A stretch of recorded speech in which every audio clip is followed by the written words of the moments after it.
It's great to be back here in Queensland, mostly because it's the first time in several months that I've been able to feel my toes and take my gloves off. I'm here with Stefanie today to give you an update on the UK and Europe. So economic conditions. We're entering 2026 with a steady, low inflation environment across all our 5 core markets of Germany, UK, France, Italy, and Switzerland. Easing inflation is finally supporting stable discretionary spending again, travel spending again. Discretionary travel might be stabilizing, but value for money has become absolutely critical. 92% of travelers are now prioritizing value and affordable luxury. The good news is, though, is that the weaker Australian dollar and competitive on-the-ground costs make Australia an attractive option for long-haul travel. The geopolitical landscape. Global uncertainty continues, but it actually plays to Australia's strengths. Europeans see Australia as being safe, stable, and reliable. Ongoing tensions in Europe and Middle East affect sentiment, but we're not seeing it impact travel. Or stopping travel, rather, it probably is impacting. We are seeing friction from the new UK ETA, EU border changes, and the soon-to-arrive European visa, airline strikes, and low-cost carrier disruptions. However, these issues are mainly impacting short-haul European travel, which is helping Australia and other long-haul destinations remain attractive. Outbound travel sentiment. Across Europe, travellers remain committed to big bucket list trips, and Australia continues to feature as a top dream destination. Interest is strongest in nature and wildlife, reef, rainforest, outback, adventure, including hiking, diving, and self-drive, and indigenous culture. Competitive destinations. The US as a destination is losing share due to the cost and sentiment. Canada and Australia are definitely benefiting. Asia-Pacific destinations such as Thailand and Indonesia remain strong in affordability, and Japan continues to be a major draw, boosted by the weaker yen. Across all 4 markets, we're seeing 4 consumer trends stand out. Travelers want quality, but they want value first. They're looking to off-peak travel, shoulder seasons, and destination dupes, e.g. lower-cost alternatives like Eastern Europe or Southeast Asia. Queensland is perfectly positioned with warm weather year-round, diverse landscapes, and fantastic self-drive experiences.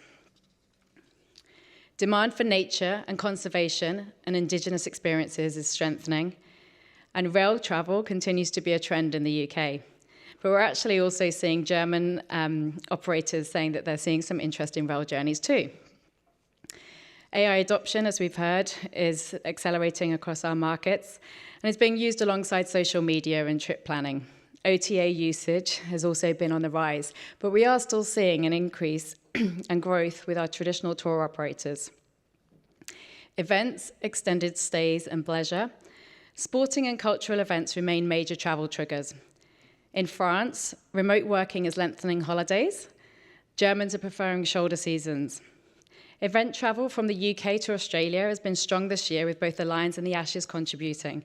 And we're expecting around 200,000 fans from England and Scotland to travel across the Atlantic for the FIFA World Cup in the summer. England currently is ranking as the country with the highest demand for tickets for the FIFA World Cup. On to performance, and there's a lot to be proud of.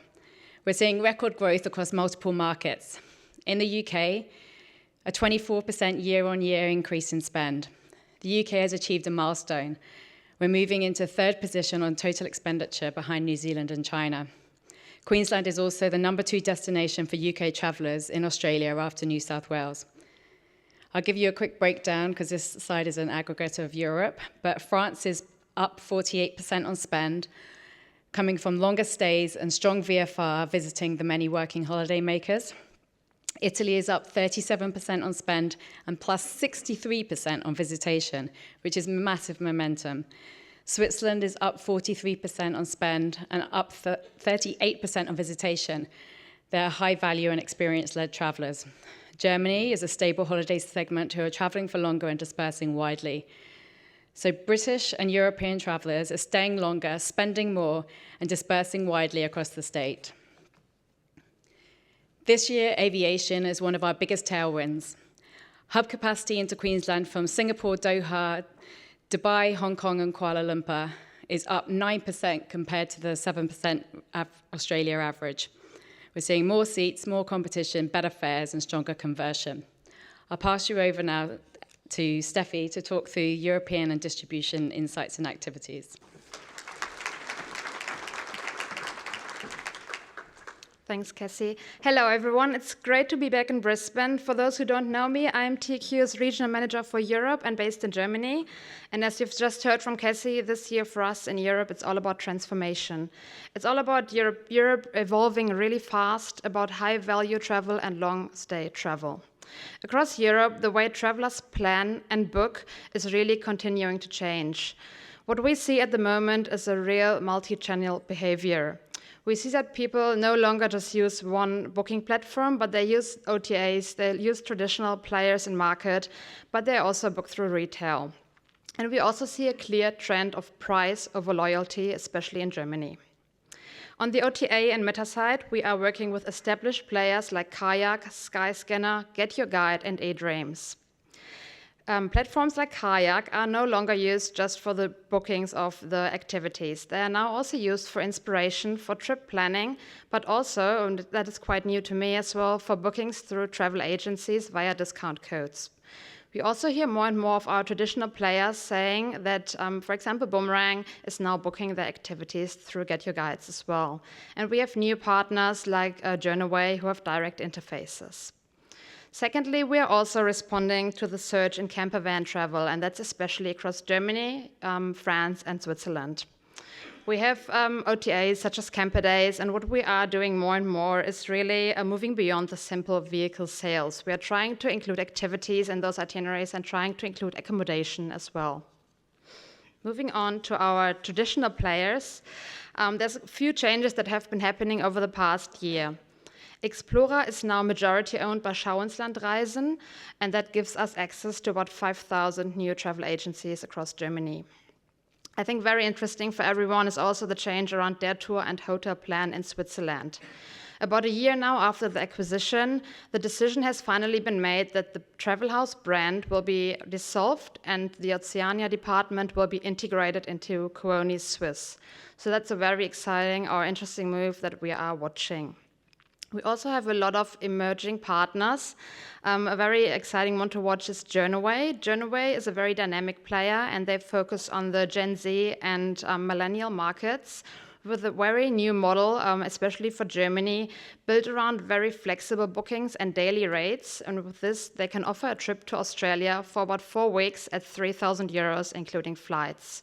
They are already active in the DACH market, active in the Netherlands, and the UK is coming next. Whilst US sales are now slowly going back to normal in Germany, we see that partners like Australia Unlimited have been performing really well, and they've shown a 100% growth. They are also a strategic partner for us in our One Voice partnerships for this year, including their luxury brand Feinreisen. In France, we are seeing fresh momentum through a very similar player, Les Grandes Evasions. They also used to sell the US and have now been stepping into Australia as well. And then key players like Na and Evasion keep on emerging throughout Europe. This slide showing you that we have 14 campaigns currently confirmed across Europe, and they are a real mix of OTA partnerships, KDP campaigns, but also One Voice activities and multi-state campaigns, all responding to that multi-channel demand that we see. Our traditional partnerships with KDP remain very, very important for us, and they really showcase that coast to outback diversity in Queensland. They are leading to new itineraries across camping, across premium but affordable luxury, but also very niche itineraries such as a 3-week trip up to Cape York or hidden gems around southeast Queensland. We also see that more and more of our KDP are adapting that trend of having 3 weeks as a minimum for their itineraries in response to sustainability demands. And with that, also be reminded that our average annual leave in Europe is 25 to 30 days with an additional 10 to 15 public holidays a year. So really driving that long stay travel. Content partnerships are also increasingly important for us because we talked earlier about authenticity, about storytelling. And in response to that, we have introduced 5 podcast episodes with Reisen Exklusiv, all including a lot of operators from across Queensland telling their stories and really having that personal connection to the destination. Let's have a look at 3 campaign examples that showcase how we are responding directly to those trends that we see in market. The first one for me is Australia Tours. They are a family-run operator, but really specializing in tailor-made, high-curated travel. And as our travelers are increasingly seeking authenticity and the personalized service, they are really important. They know their product, they have a really loyal agent base, and they have also a really loyal customer base. We have recently released a campaign with them, introducing local heroes all across Queensland. Again, that's all around the storytelling, and also includes first-hand travel stories from their own staff. And that campaign has had a strong uplift of 41% in sales. To support the increasing aviation capacity that Katie mentioned earlier, we are working with multiple airline partners across Germany, and that's Emirates, Qatar, Virgin, as well as Singapore Airlines. We've just had a Singapore Airlines campaign live in market in our peak booking month, January, targeting an 8% increase in sales. And then, as Claire mentioned earlier, familiars remain very, very important for us. And again, that's all around empowering our agents, but also really that authenticity and storytelling and showcasing Queensland. We are very proud that we secured the Premier Aussie Specialist Famil, which was the first ever Central European one this year, focusing on Southeast Queensland and bringing 14 agents from 3 different European countries into Queensland. And we've also already had 4 media famils traveling, with 2 more famils to come this financial year, with the Brisbane Olympic momentum really having that interest at the moment in market, and we'll continue to leverage that further. And last but not least, in response to that rise in multi-channel behavior that we talked about earlier, and also the trend of tour operators expanding across multiple markets at the moment, we're also strengthening our OTA campaigns. eDreams is currently the leading OTA in Germany and also in France, and they're a very big player for the UK and for Italy. We've just finished our campaign, 3-month campaign with them across all those markets in partnership with Qatar and Virgin Australia, and that had a 27% increase year on year.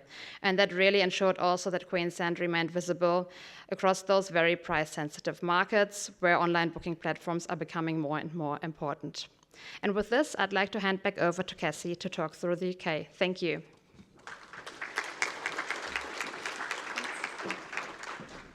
The UK distribution landscape continues to evolve, but with no major changes since last year.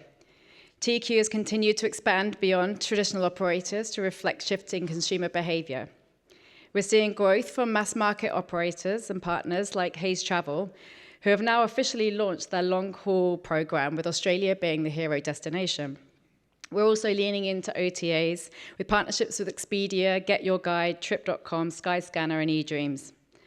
We're running activities with partners that sell large volumes of flights, such as TravelUp and JetSet, but who are expanding into selling more hotels and experience packages.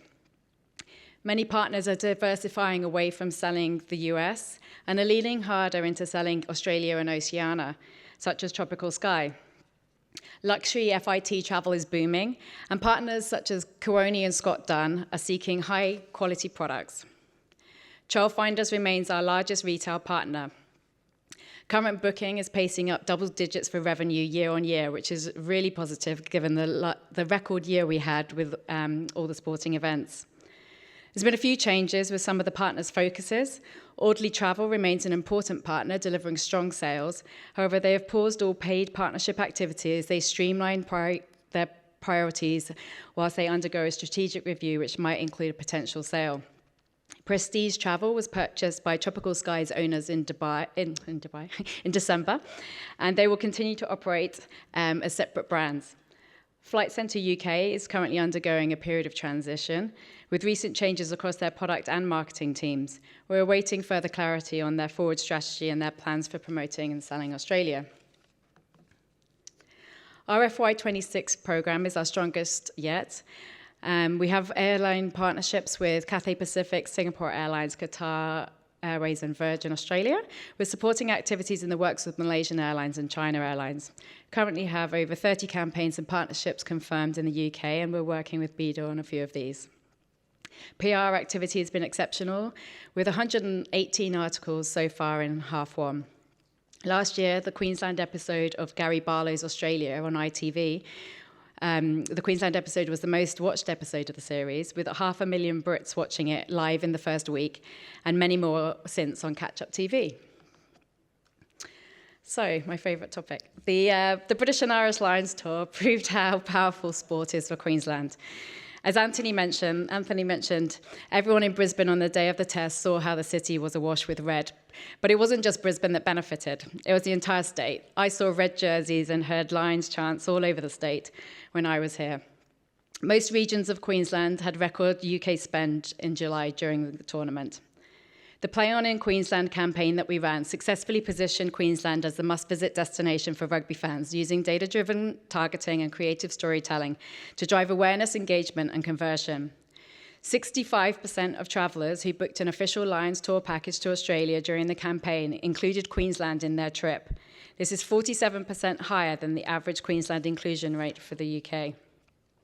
And more than half of those visiting Queensland included travel to Queensland's regional centres, including Stradbroke Island, the Whitsundays, and Sunshine Coast. We capitalised on the rugby royalty being in the state and made sure they all experienced more than the pitchside entertainment, with Mike and Zara Tyndall visiting Hamilton Island and the Whitsundays, Dan Bigger and Jason Leonard at Australia Zoo. And the VIP UK trade for meal to the Brisbane Test around Queensland has driven renewed focus on Queensland from some of our key partners, including itinerary development and product contracting.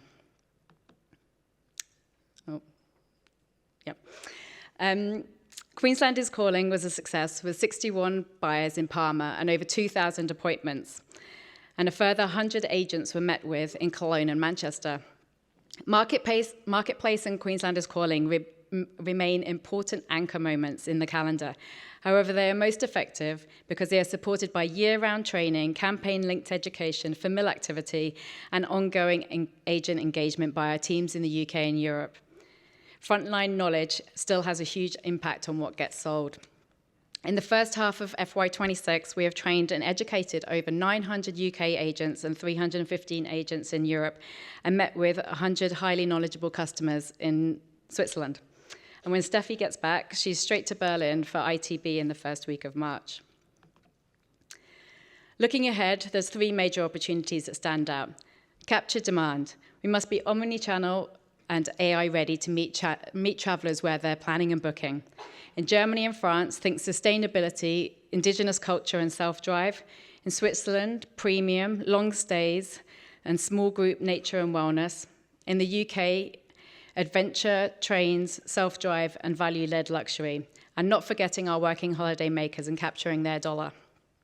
You can support by ensuring trade readiness, working and being proactive with ITOs, and being listed with partners such as Get Your Guide. Events travel. We heard before how important the British and Irish Lions was to Queensland tourism, and we're yet to see the results from the recent Ashes Series 2. Well, the tourism results. We all know how the cricket went. Looking forward, the next big opportunity will be the Men's Rugby World Cup in October to November 2027. The Men's Rugby World Cup is the third largest sporting event globally, with over 1.3 billion viewing hours in 2023. Queensland will host 14 matches, which is over a quarter of the tournament, including in Brisbane, games for England, Scotland, and France. An estimated 50,000 British fans travelled to Japan in 2019 Rugby World Cup, which was the last long-haul tournament for the UK versus the French one a few years ago. England fans accounted for the largest portion of international ticket sales, securing 24% of the 1.8 million tickets sold. So we need to ensure again that we're securing as many room nights as possible for Queensland from the travelling English, Scottish, Welsh, French, Italian and Irish fans. So familiarise yourself with the tournament and ensure you have product available and tailored to the audience. And note that ticket sales are about to begin. Empower advocacy. Focus on ways to support agents. Trade for mill support creates a huge opportunity for advocacy and sales back in the UK and Europe. But putting forward itinerary suggestions, fact sheets for industry, putting forward local heroes and storytellers, These can all help turn our agents into advocates for Queensland. Investing in media for meals provides an exceptional opportunity to showcase your product and experience to a targeted audience. We have several for meals coming up across the state, including the Dare Tour Mega for Meal in April, Trailfinders Academy and the Whit Sundays and pre-for meals around that in May. We've also got TV personality from the UK, Matt Tebbert of Saturday Kitchen and the MasterChef Professionals travelling later this month. So as we look ahead, the message is clear. The UK and Europe is not just recovering, we're accelerating. Travellers are seeking the things that Queensland do best: sunshine, nature, authenticity, and memorable experiences. Thank you for everything you do to keep Queensland front of mind for the Brits and the Europeans. And with that, I'll hand over to Kim.